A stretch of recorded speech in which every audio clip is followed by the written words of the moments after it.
Okay, thank you. Hi, everybody. We are so glad to see there are still a lot of people around for the final panel of the day. So my name is Jasmine. I'm really happy to be given the opportunity to moderate this esteemed panel that we have today. So without further ado, I would like to introduce who we have on our panel today for this session on water security, sustainability, and I'd like to add water resilience as well. So firstly, we have Dato Paduka Keizrul, who is the chairman of Council of Wetlands International Malaysia. And then we have Dato Hisham from PAA, of course, and Encik Amran representing the private sector from Ranhill Utilities Berhad. So now to start off, we thought it would be great to kind of start off with something positive in terms of, so I'll be asking each of the panelists to introduce themselves in a bit more detail and also to share a wish list item they want to see in the water sector for Malaysia in the, say, next 5 years. So without further ado, I'll pass this time to Dato Paduka Keizrul to share.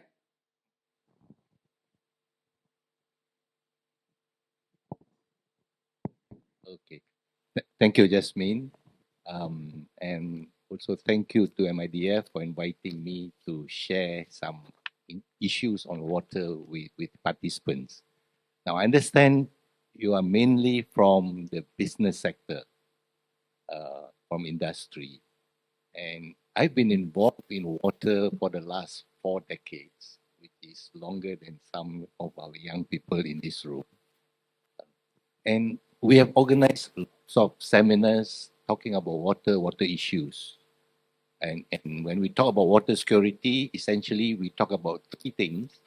We talk about the issue of too little water shortages. We talk about too much water, floods, and we talk about polluted water quality.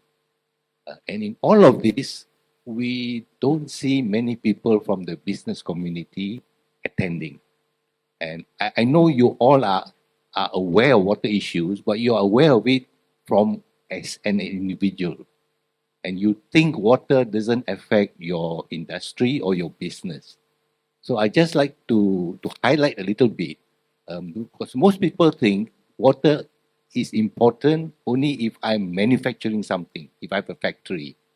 And we do use water for cooling, we do use water for washing, for cleaning, and so on. But then you think, I'm staying in an office. I'm a professional, I'm a consultant. I don't have a factory. So water is not essential for my business, right? And yet we say this when we have an office where we have air conditioning. So most of us think of air conditioning as you don't need water for air conditioning, right? Your air conditioners in your house don't use water. In fact, it produces water. But when you have a big building, you cannot aircon it that way. What we do as engineers is we use a cooling tower to cool the air, and then we pump the air into the room. So everywhere that you have air conditioning for large buildings, large rooms, it is a water-based system. Right. Second thing in your office is you use water in your toilets. Right. In our sewage system, it is based on using water to flush away the waste. Right? And you just imagine you have a few toilets in your office, and think of the number of people who work in that office. So if there is water rationing, you're going to first have problems with the air conditioning, and secondly, you're going to have a big stink in your office. So maybe because of this, people don't think it affects them. So the classical economics theory says that you need land, labor, and capital. But really, for business, you need land, labor, capital, plus water. Right? If you are planning to set up an industry, planning to set up a business, a factory, you don't do it in a place where there is water shortages. Right? You also don't do it in a place like in Kelantan, right, where the flood is a big problem. Because when there is flood, it disrupts the operation, but more important, it cuts your supply chain. In 2011, Bangkok was flooded for 2 months. And the big thing that came out was there became a disruption in the global supply chain for cars and for hard disk drives. Right? Because now we tend to focus manufacture of certain components in certain places. And so the price of hard disk drives then shot up because all the major manufacturing was there. So today, if you are trying to set up an industrial estate, they are going to ask you, is it flood proof? So we look at it. So in terms of shortages and in terms of too much water, it affects your business. And the third one is on water quality.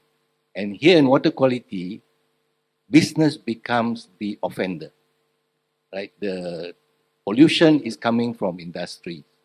So in the future, you can expect there will be more rules and laws to stop you from polluting. You have to spend more money for pollution control. The penalties will be heavier. And very soon, it will be look like almost the same as corruption, right? Under Section 17A, directors can go to jail. So I wouldn't be surprised in the future, polluters of rivers, where the river is the main source of water for a community, maybe government would have to introduce in that the directors of that factory or that company may have to go to jail. Right. So I think that I just would like to just give that briefing so that you can see how what we're going to discuss after this will have an effect on your business. Okay, thank you very much, Dato Paduka, for providing such a comprehensive overview, importance of water to everybody, including businesses. So we hear a lot about energy transition, but personally, energy transition would equate water transition, basically the high level of interdependence between, how much water is required to supply energy and how much energy is required to supply water. So now let's move on to Dato Hisham, who would have his view on his wish list for Malaysia's water sector.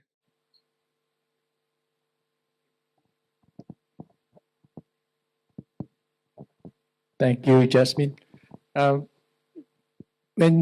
we in the water sector look at water management, it's very different than how administrators look at managing land.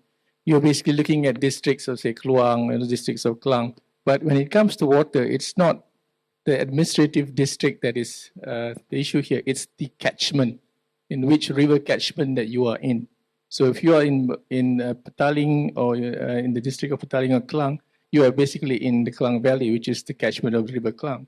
So that is one of the fundamental issues of understanding water.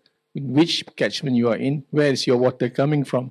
And the waste that is going out from your business or from your industries, where is it, at what point, in which river is it being discharged into? So now everything in the water industry is focused on in which basin you are in. And if you are thinking about how much water you need for businesses, you have to have an understanding of how much water is inside your catchment. Where are the storages? How much water you have?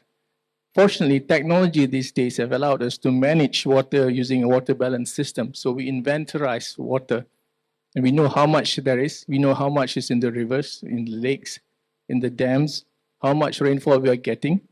And at the same time, that is the water resources and the supply that we can get, but also the capacity of the water operators to treat the water and supply to the users. We also have to understand who are the users.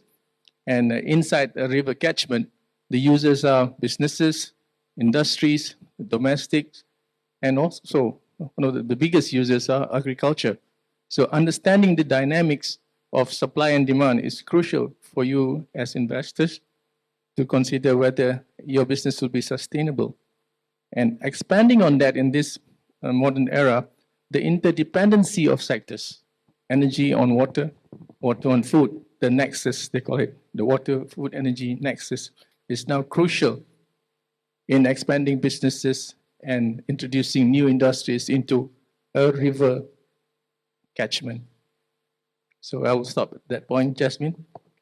Thank you very much, Dato Hisham, for providing the commercial view as well and the interdependence between industries. Also, you brought up some of the new industries, especially as we move towards net zero. So today, quite a few of the panels talked about electric vehicles. So I'm sure that many of you may know, if you go a bit upstream, the mining of lithium for 1 kg would require about 13,000 liters of fresh water. And to replace all the ICE vehicles with EVs, it would take about 15 million tons of lithium, and 1 kg is 1 ton is like 1,000 kg. So the vast amount of fresh water required is going to really need to be managed really, really well. So now we'd like to get Encik Amran to provide his view and his wish list from Ranhill's perspective.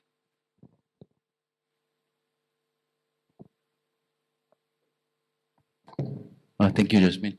I think Ranhill being, so far we are the only private water operator operating water services in the country, and we've been doing that for close to 25 years now. I think when Jasmine talks about what our aspirations, I think when we started, it was a build, operate, transfer where we have to finance everything.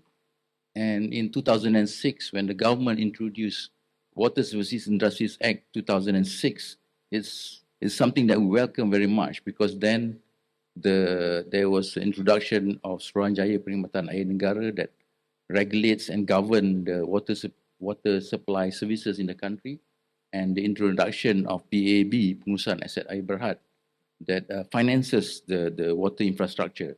So then the burden of financing the water infrastructure transfers back to the government from the private sector. I think it's something that we welcome very much.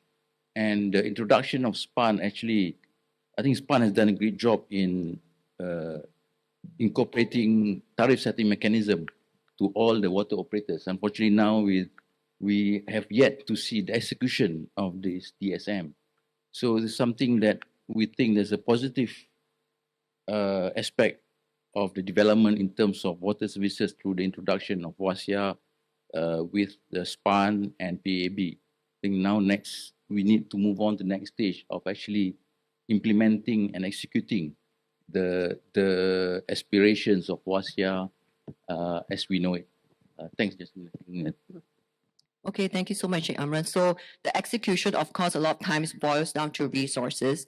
But before I continue on with what we plan to address, which actually does include some of the questions we've just received, maybe I'd like to pick the one with the highest amount of likes for now. This is to do with water resilience. Really glad that someone brought this up. So the flood in December 2021 showed that water infrastructure system must also be resilient against flash floods. So what does the sector, or in this case, the government, plans to do about this? So perhaps from the DID perspective as well, drainage irrigation, of which Dato Paduka has a background in. You can start. We need to understand, why do we get floods?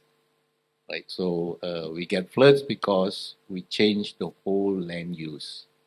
Right? And the DID, or the government through the DID, have been looking at how to deal with the flood problems, and we took an approach where we want to follow how nature deals with floods.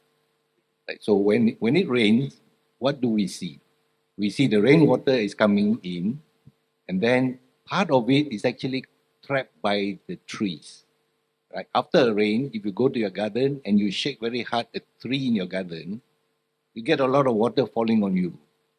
Part of the rainwater then reaches the ground and seeps into the ground. Right? So only a small portion of it will be in excess, and it will flow over land and reach the river. Now, when we develop, what have we done? We have cut off that storage in the trees, because we have built houses on it. We have closed the amount of water that seeps into the ground because we have constructed roads. Our buildings are such we don't allow rainwater to go into our buildings. So the government then, through JPS, introduced MASMA. And MASMA was based on the concept we control the problem at the source. So in MASMA, we want to replicate how nature deals with heavy rainfall. And MASMA takes the position that we should try and hold back the water. Like the problem of flood is too much water is going into the drainage system or into the rivers. So you try to hold it back by storing it on the land through storage ponds, through rainfall harvesting. You also slow down the flow of the water to the rivers. And we do this by coming up with underground drains. And essentially, we try to copy back to what nature deals with the floods. But once in a while, you get a big flood, right? And so we, as for economic reasons, we cannot build a system to deal with the largest flood that will occur. Right? And the floods in 2021 and also the floods in 1971 and we have had all these big floods a number of times, is where we have to have a balance between the cost of preventing the flood and how often the flood would come in. Right? And this really is an economic problem. It's the same for our traffic, our roads, right? If we build our roads to cater for peak hours, then it's not used off-peak hours, and there's a heavy cost to it. So you have to balance, and in engineering, we base it on a certain return period of the flood. So whatever we do, even with the smart tunnel, if a really big flood comes in, we will still get flood, unless we are prepared to pay for a situation that there never will occur a flood at all. Yes, thanks for that, Dato Paduka. So again, some strategic trade-offs that need to be made, some hard decisions. For now, I would like to move a little bit more to the financing side of things. So, Dato Hisham, obviously the water operators are using an asset-like model with PARP covering the assets. So perhaps, Dato Hisham, you'd like to share how you think that has worked out for Malaysia over the years? I don't consider myself the real water finance guy, but I'll try. So what does PARP, or we don't like to say PARP, it sounds like it sounds something funny. Well, PAB, yeah? Okay. What PAB does is that it has bought over all the water assets from the state, and then it leases it back, and then for the state operators to manage and to continue with their business. So I like to say something about tariffs actually. Tariffs is the biggest issue, and we have not been able to raise the tariffs, and in some states it's not been raised for over 30 years. So this has been the main contention about our water industry, is that tariffs are needed for us to improve our aging infrastructure. We have plants which are already reaching a century old. So aging infrastructure is actually something we have to look at. Even our dams are also reaching 100 years. So nationwide, we have to look into improving our infrastructure. And by improving the infrastructure, then we'll be able to provide better service and then, of course, address the NRW issues. So that's one of the key points. PARP faces the challenge of actually delivering new projects on time. So there have been a lot of challenges with the COVID. So we are pressed to finish our development of new assets so that we do not have more disruptions into the water supply to our clients or our rakyat. So the issue of the tariff has been long for so long, and I can say that I've served several ministers from several coalitions, several configuration of coalitions, and everyone basically agrees that the tariff should be raised.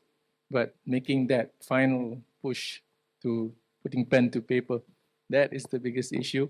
And I mean, yeah, it won't solve everything, but the tariff would be a good step ahead. The mechanism is already in place, but we will have to see how the state governments respond to this, and the operators, of course, will have to have a say. And yeah, from then on, we probably would have taken the right step forward. Okay, thanks, Dato Hisham. So I think this is the right time to get Encik Amran to weigh in, as operator as well. Thank you, Jasmine. As a state water operator, I think, of course, we welcome higher tariff. Higher tariff is not necessarily just, a lot of people thought a higher tariff means higher profit to the operator. I think yes, yeah, that's one. But at the end of the day, higher tariff allows us to have a better investment, better infrastructure. I think we are quite blessed that at least we have the highest tariff. I'm not ashamed to say that. We have the highest tariff in the country. But I think if you ask SPAN, we are the best water operator for the past 5 or even 10 years. I think that's, you can see our data for it. But at the end of the day, it's about investment. PARP has allowed us significant investment annually for us to increase the capacity of our treatment plant and also reduce our NRW. Again, we have the lowest non-revenue water rates in the country, and these are only made possible because of the investment in the infrastructure, as Dato mentioned earlier. Then, if you don't make investment into the water sector, there's no way you can reduce your NRW or increase the water coverage. So at the end of the day, it's about the bill, the water tariff. And despite people say Johor has the highest water tariff, our average water bill is only 36 ringgit. That's 1 ringgit and 5 cents per day to pay for water direct to your house. I think just an example, you buy a 500 ml reverse osmosis water from Giant or Tesco, pay, I think now it's between 60 to $1.10. We sell 2,000 bottles of that for 80 cents. So that's putting things in comparison. So of course we welcome higher tariff because this allows us to repay the investment made by DAB. Thanks for that. I think Dato Paduka has something to. The objection to raising the tariff doesn't come from all of us as individuals. It's coming from you as an industry.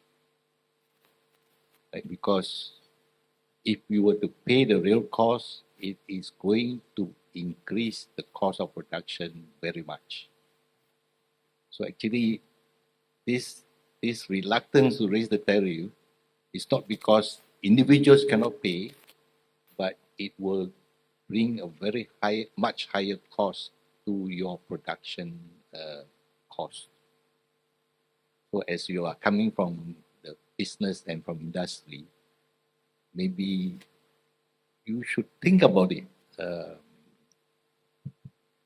Are you willing to pay more for it?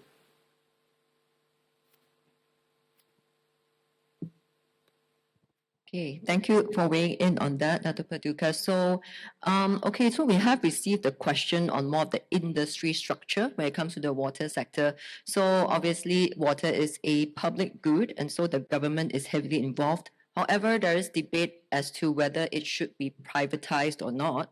So we have looked at various case studies throughout the globe, and we can see that there are pros and cons to the different structures. So perhaps if Dato Hisham, you would like to start with to share on what you think would be the pro, if we were to try to privatize or at least part of the water system. Sorry, can you rephrase that? Okay, the question is basically, should water management be privatized in order to bring change to the system? Essentially, would that be a marked improvement? It's quite a complex question. Yeah, I hope Amran can help me on this one because he is actually the one who has actually, well, especially privatized. I think you're in Johor Bahru, so I think can I pass the question? Okay, I think, of course, as private sector, of course, we are for privatization. I think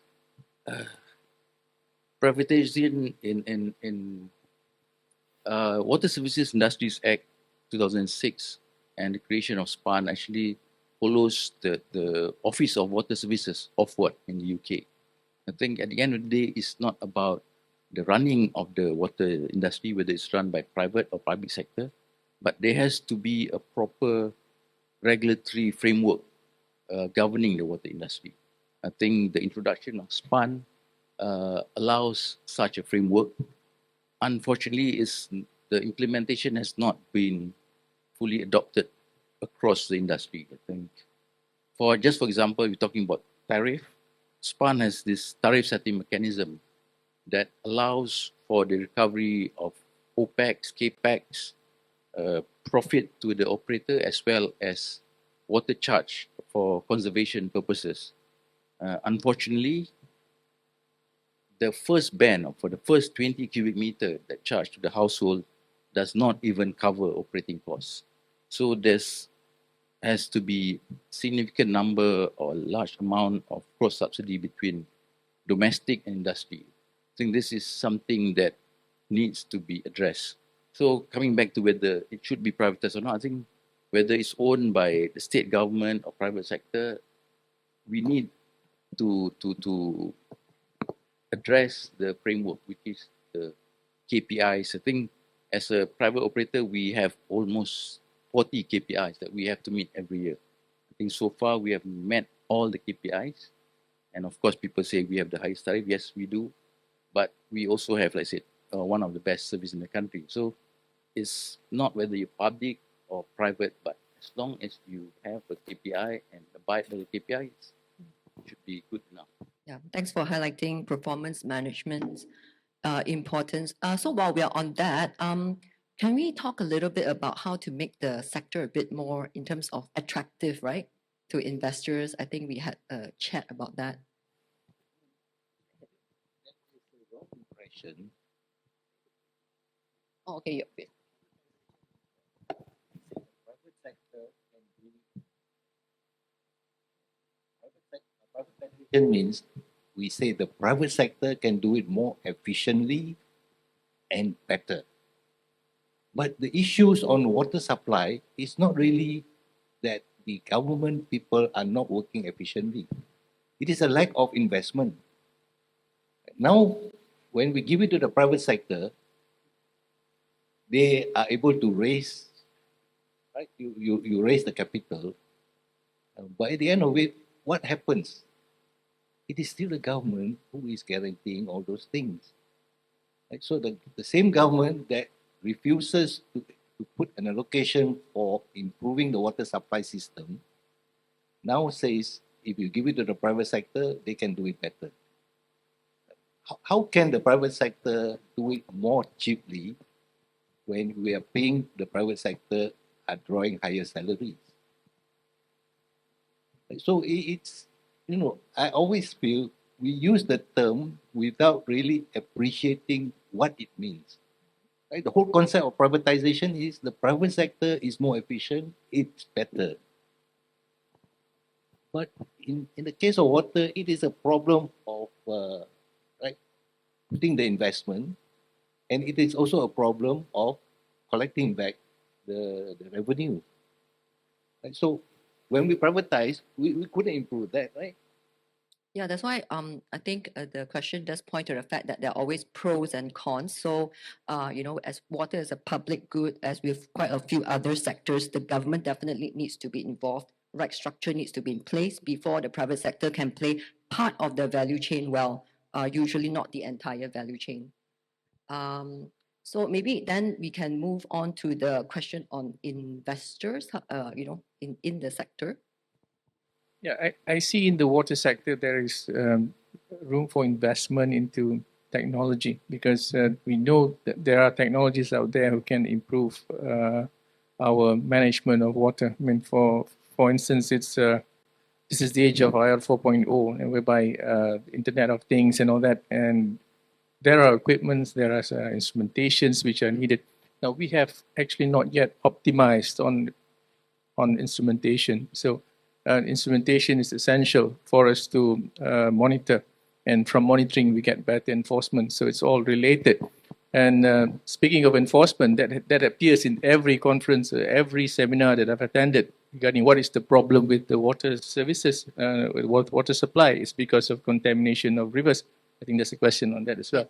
So rivers get contaminated. Why? Not necessarily because it's naturally, it doesn't happen naturally. It's only because of some anthropogenic activity. So human activities, industrial, illegal discharges. And so we are faced with a situation that state governments, even federal government, is saying that we don't have enough boots on the ground. We don't have enough people for enforcement. But we can't increase it because the civil service has said that no, we are already bloated. We can't put more people to do enforcement. So who does? What we do as a substitute to that? Maybe we have to rely on technology.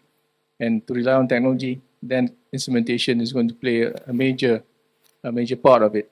And with technology, then we have to start to impose self-regulation, or impose rules that industrial entities should then install certain instrumentation that sends data back on the quality of the data discharging into a central repository where the enforcers can then look and monitor. So that is an area where we have not yet optimized, and I'm sure there's going to be room for investment in that. Yeah, thanks, Dato Hisham. I think data and data analytics would be a key enabler for the sector as well as many other sectors, as we know. Thanks for that. And also, incidentally, answering the question on the threat. But I think that question also, maybe I can get Dato Paduka and also Encik Amran to weigh in on, do we think rising water levels or river contamination is the larger threat to Malaysia water system?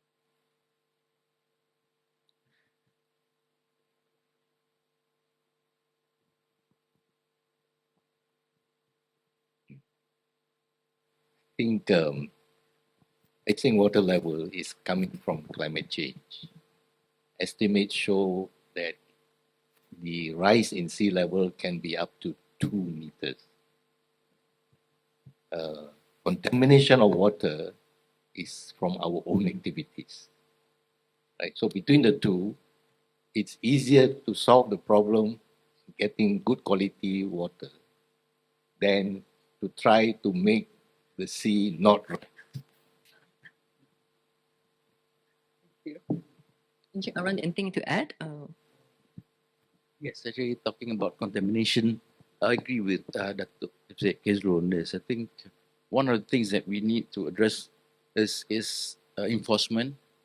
I think currently, not only the enforcement, but the regulatory framework on this, we have frequent pollution into the river. Unfortunately, currently now, the maximum penalty is 100,000. We've recently won court of appeal case where we sued for almost just above over 2 million, and we awarded damages just 100,000 because that's the framework where it is now. I think at the end of the day, we need to address water security through contamination. Just an example, we have one treatment plant that's operating at only 40 to 50% capacity because the quality of the water is not there, so the yield is not there. So we have an asset that's not able to work efficiently simply because of contamination. So we have to move further and further upstream to seek for better source of raw water, and we expect in 5 to 6 years we have to start introducing raw water transfer intrastate to address the issue of deteriorating in river water quality. So that's going to cost, Yes. and of course that will translate into higher tariff. Obviously. So has there been any study done yet, or at least on a preliminary basis, if that scenario were to happen, as you mentioned, how much, let's say X% we can expect in terms of the higher cost? Or is it still a bit too difficult to predict? this moment? It's a bit difficult because all the current water treatment plant are designed to a certain standards of raw water. So once it's reached certain level, then the treatment plant have to be refurbished. And to for example, we spent about 40 million a few years back to bypass certain river because Sungai Bekuk is totally dead, and so we have to bypass the river and we have to spend money just to have an intake point directly piped into our treatment plant. So that's the cause of contamination. Okay, thanks for that, Encik Amran. Well, we have quite a lot of passionate people when it comes to this water sector. There are quite a few questions. But there are a few questions actually asking about the level of coordination, right? Because obviously water requires coordination between federal, state, and local authorities or government agencies. So how can we further, improve this collaboration? And we touched on the lack of resources earlier for execution. So from an, I guess, insider point of view, how do you think this can be further coordinated? Which we have to admit that also happens in other sectors in the government. Yes, please. Dato. Thank you. I was involved in partly involved in the reporting of the SDGs, especially 6.5.1, where under a different head, Nation Water Partnership, we looked at what were the issues that was sort of putting a constraint on how fast we move. Now, pretty much the country has agreed under the National Water Council. They said that integrated water resource management is crucial. What that means is that we've got to understand how the water should be managed and the interplay or the interrelationships between federal agencies, federal and state agencies, and of course those two agencies with the private sector. Now, we found that while at the federal level, the understanding of integrated water resources management and its dynamics is good, but as it goes down to the state, it gets lost in translation. So we need to bring state administrators on par with some of the technocrats or the administrators who are actually the water managers, the water administrators in the federal level, so that they understand that the role, any plans we made at federal level is going to fail if at the front line, at the districts, this is not understood. But our issue is that we write very high level documents at the federal level. Yeah. But as it goes down to the state, we got to learn to write in the language that people understand. So as we were doing the SDG 6.5, we find that one of the issues is also data. Data is not freely shared between agencies. And then sometimes there is a fear of whether this is secret or not, whether it's OSA or not. There should be some liberalization in data so that industries understand what is the status of water in the area, and hence they can make an informed decision on whether they want to invest or not. So it is important that the state of water is made known to industries, and a certain level of information is released at a regular basis because it's a dynamic situation. Water changes with time.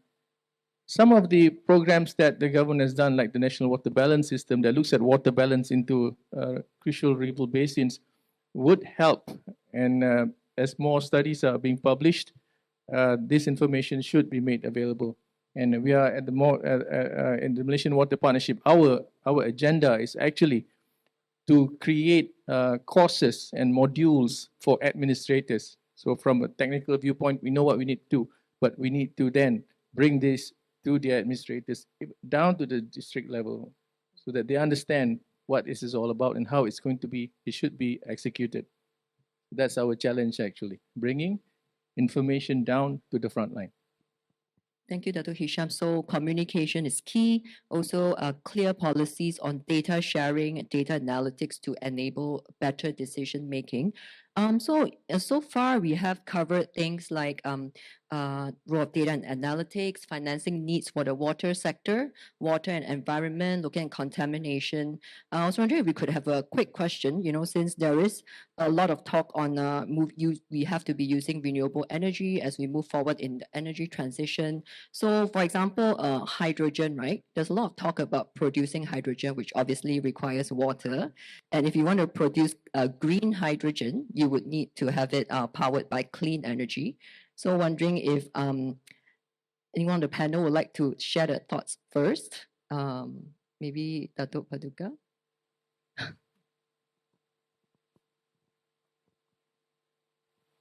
I was here at the earlier session when panelists from DMB talked about DMB's ambition in 2050 to have zero carbon emission. And he's going to achieve that by using hydrogen. So in my mind, I'm thinking, don't you have carbon emission in producing the hydrogen? Right? So we tend to not focus on the big picture. And that's somehow the problem. Each of us only know what we are familiar with. And we don't know what else is there. And this is where in the water field, as Dato Hisham says, there is so much need for us to work with all these stakeholders, right? Because we have to work together, we have to have a holistic approach, we have to have an integrated approach. And that's being achieved in the water sector. But in the other sectors, it's because they don't need to have that, so they are a bit slower in coming towards that big picture. Definitely a big picture view. Dato Hisham, you want to add anything? Yep. I know that nowadays the ESG reporting is becoming a key issue now with in the finance sector. Yep. But as you are reducing your carbon footprint or creating your framework for reducing your carbon footprints and your emissions, don't forget about your water footprint. Somewhere along the line, you realize that the water footprint is going to start to be prominent, and then you will find that they're not they are not worlds apart actually. Water footprint, carbon footprint. There is an interrelationship within them, and it is something that I like you all to know early before you find out that it's you've forgotten something as you move along with ESGs. So that's the thing that we were talking earlier about the water, energy, food nexus, the interrelationships. And if you look at green energy or renewable energy in the country, we have hydropower, and we have dams that create the hydropower. But to create those dams, you have to inundate thousands of hectares of forests.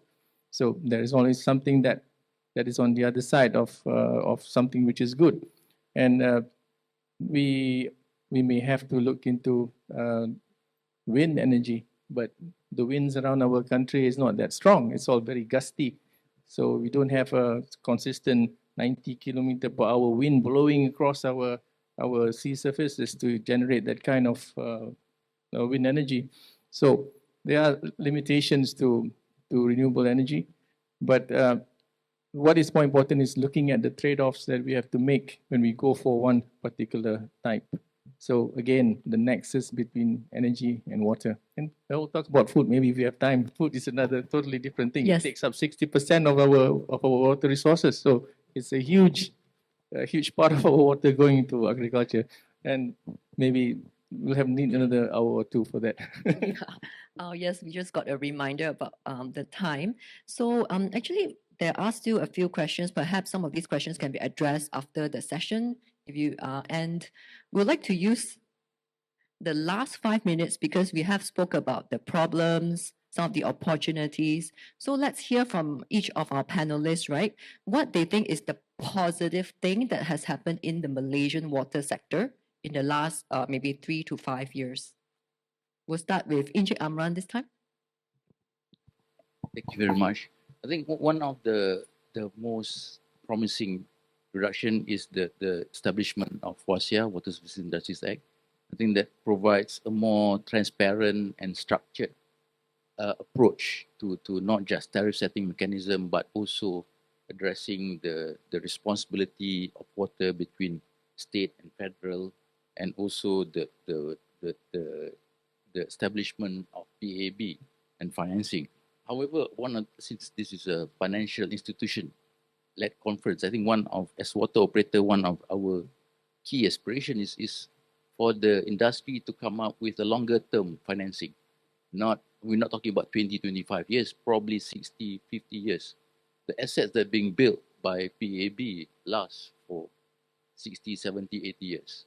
I think if the industries can start subscribing to papers issued by water operator that last for 50, 60 years, it can take some of the burden of PAB, and individual water operator can perhaps issue longer dated papers, probably 50, 60 years. I think as water operator, we're not going anywhere. I might be around, but we are not going anywhere.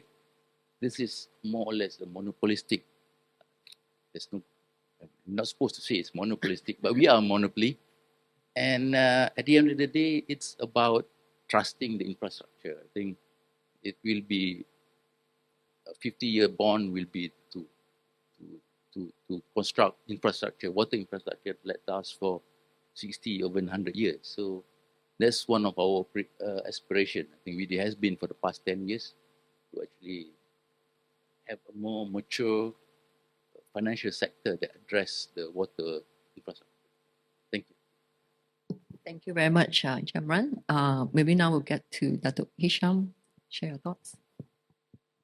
I believe in the last decade, I think the biggest improvement in the water sector is actually the amalgamation of the agencies dealing with water resources and water services into one ministry. That was really an important move.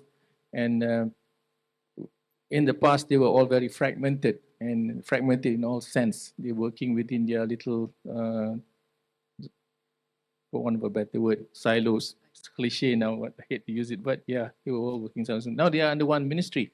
But yet, even under one ministry, the coordination, which I saw from experience, was actually on the ground when projects were just about to be constructed. Now, we realized that and started to improve coordination up to the planning level. So that was another crucial move. So coordination is not just when you have projects on the ground and you're talking to the people who are building and the authorities, but at the planning level, you have to get this right. So putting those two, the agencies into one ministry was probably the best move that we made. But I'd like to point out as well that as we improve on that, data is still fragmented. And I would like to see in the future, this is now my wish list, is that to see the amalgamation of the data, water data, both for resources and also for utilities and for services in one repository. Okay, thank you, Dato Hisham. So we are seeing improved coordination at the planning level. Again, the importance of data. And let's finish it off with Dato Paduka's thoughts on what has been positive for the water sector. I've been involved, I said at the start, in the water sector for more than 4 decades. And yes, there has been a lot of improvement. It's a little bit like handphones, right? I'm the generation that first saw handphone as a large brick. And today my handphone is better than a computer. But I also see that there's still a long way for us to go. And I know change is difficult. So from my experience, it's very difficult to get change done. And what can speed it up is if there is a disaster. Right? So if we have a disaster, change will come faster. If we have to undergo water rationing for the next 2 months, I bet you we will come up with a system where water shortages will not be an issue anymore. The second thing I've learned is if leaders experience the same thing as all of us, change will come. So when we had the water ratio, when there was cut in water, I think it was the year before, we read that, water tankers go to the politicians' houses, right? My system of water supply would be the Menteri Besar or the Prime Minister should be the last person to get the supply. Then the supply will be perfect. Thank you very much, Dato Paduka. Can we have a round of applause for the panelists? Thank you very much. So this actually concludes our water security, sustainability, and our resilience session. So thank you very much, ladies and gentlemen, for joining us.